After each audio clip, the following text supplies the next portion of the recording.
Hi friends, this is Tamara with Love in a Big World. Welcome to our LBW Educate You podcast. And today we're doing something a bit different. Most usually on the LBW Educate You show, I have guests. And it occurred to me this past week that I haven't talked with you in a while myself. And so I wanted to do that today.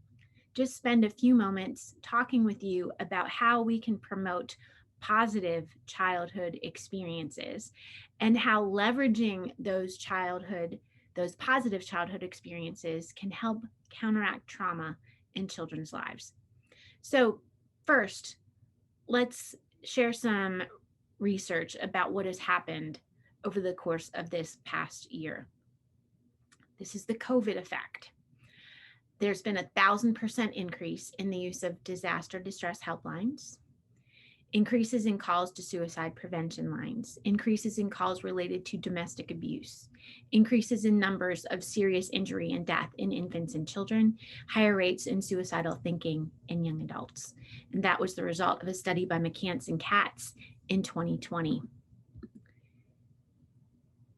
According to the Canadian Broadcasting Corporation in May of 2021, the COVID-19 pandemic is starving our children of the activities and social interaction they need to develop into healthy adults. And some experts worry that could have a lasting impact.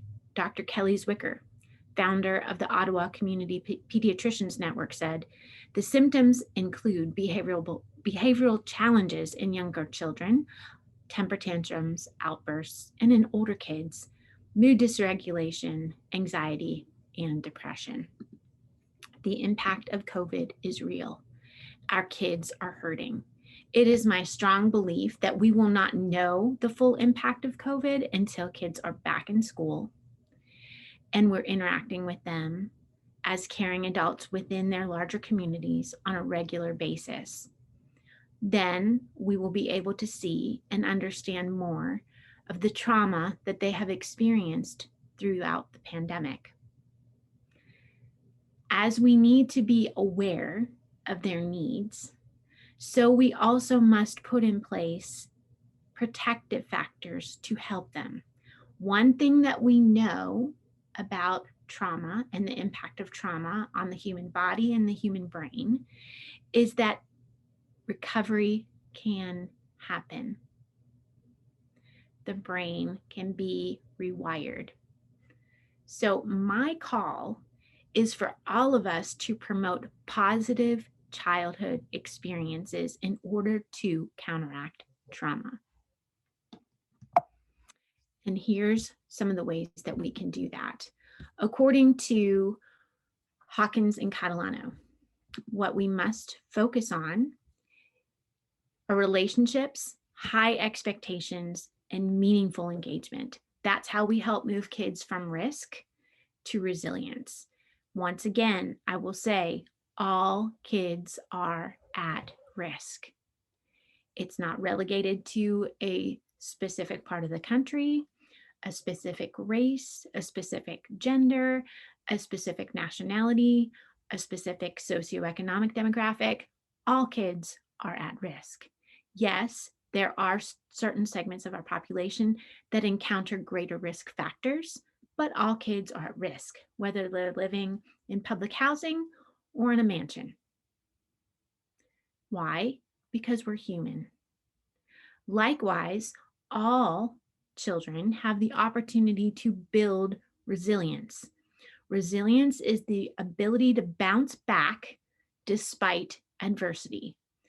What I tell my own kids, my kids are now 23, 18, and 15, I tell them, life isn't fair.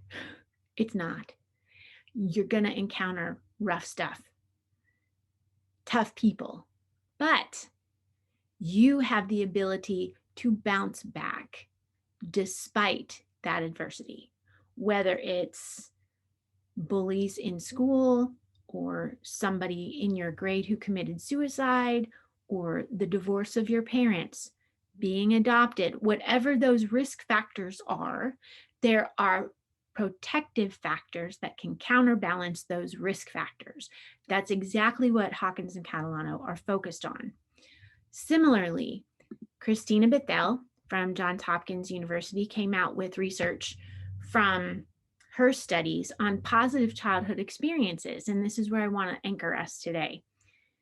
There are 7 positive childhood experiences that she highlights.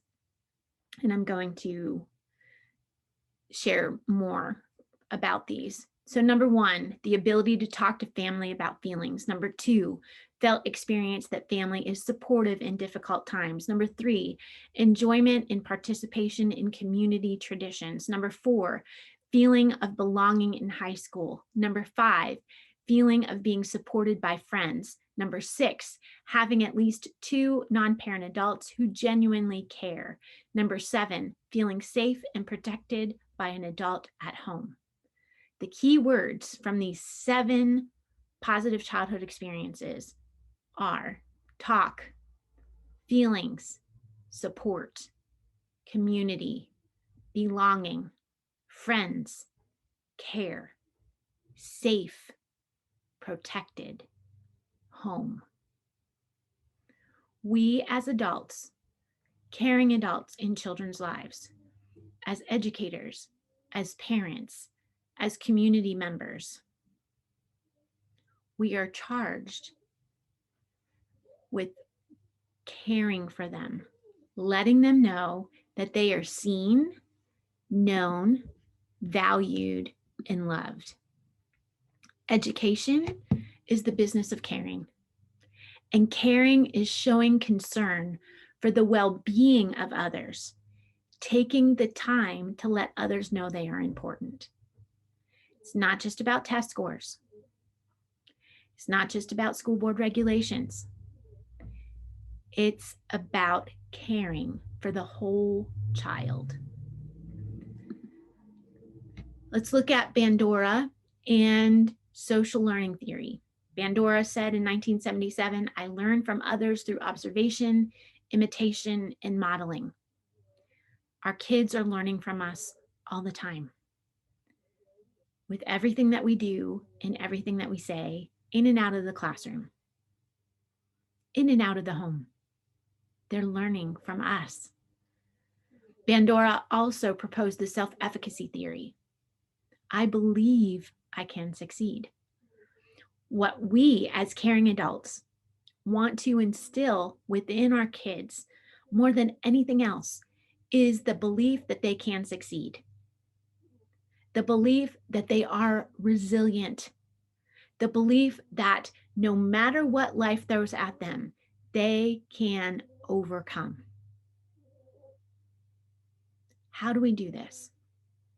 Well, what children need is an asset-based approach. They need us to focus on their strengths and speak life, provide a warm and welcoming environment, celebrate their culture, discipline for instruction and growth, put relationships first above all else,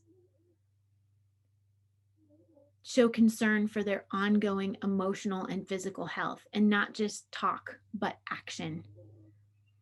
And for those of us in schools, foster a strong and healthy school and family connection, bringing the families into the work. Time and time again, I make a call for us to focus on character, the heart, our values, what we believe. With Love in a Big World, we focus on 24 different character traits: choice, courage, honesty, kindness, responsibility, self-control, moderation, self-awareness, purpose, forgiveness, courtesy, humility, respect, organization, patience. These are the things that we can agree on that make us human. And more, we need to focus on those commonalities that we have, what brings us together, rather than what separates us. Because what we want, as Bethel pointed out, is we want to build community and we want to create a sense of belonging. In order for that to happen, we must connect heart to heart.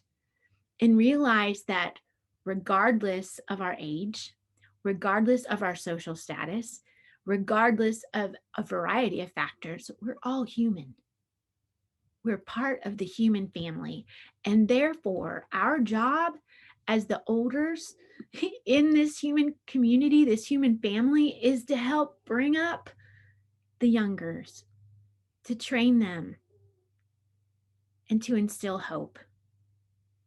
Now, to foster these positive childhood experiences, we've got to do our own work as adults.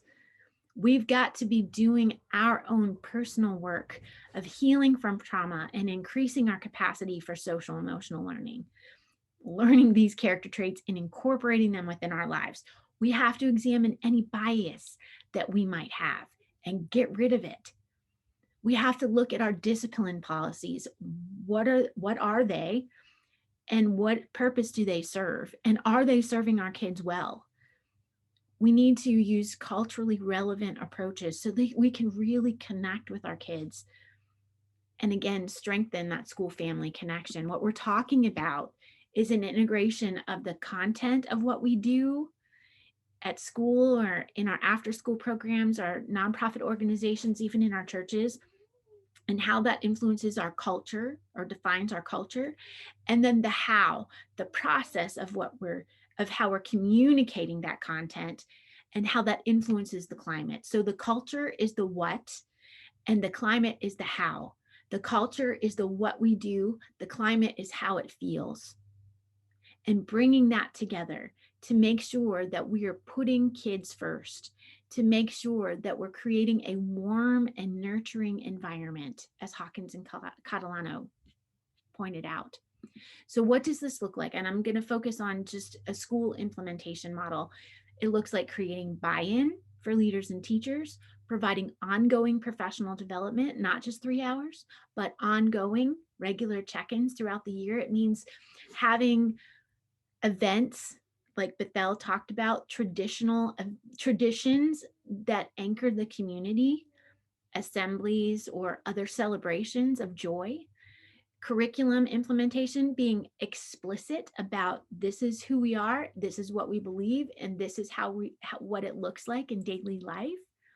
Providing reinforcement materials for that to happen, whether it's through music or posters or videos, or just so it becomes, again, part of the culture and climate of the community.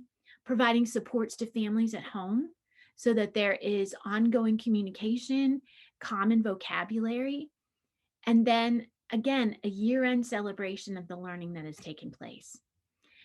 Now, what can this look like on a daily basis? That was kind of a broad overview for the school-wide implementation, but in the classroom on a daily, what do you need to have in your bag? Providing space and time for conversations, not just talking at kids, but listening to kids. Providing space and time for reflection. Give them a notebook and a marker. Let them write, let them draw what's going on in their heads and in their hearts. And then provide the opportunity, if they want, to share that. Play. Vygotsky, play theory is one of my favorites. Play provides an opportunity for kids to practice their SEL skills, to their relationship skills, these character traits that I've been talking about. Honesty is a big one that comes up when we're playing. Self-control, managing our attitudes and actions comes up a lot in play. But play is a low-risk opportunity to practice these skills. It's like a microcosm of the greater world. And it's a lot of fun. Hands-on learning activities, not just sitting and reading or sitting and listening, but actually hands-on, that multimodal approach.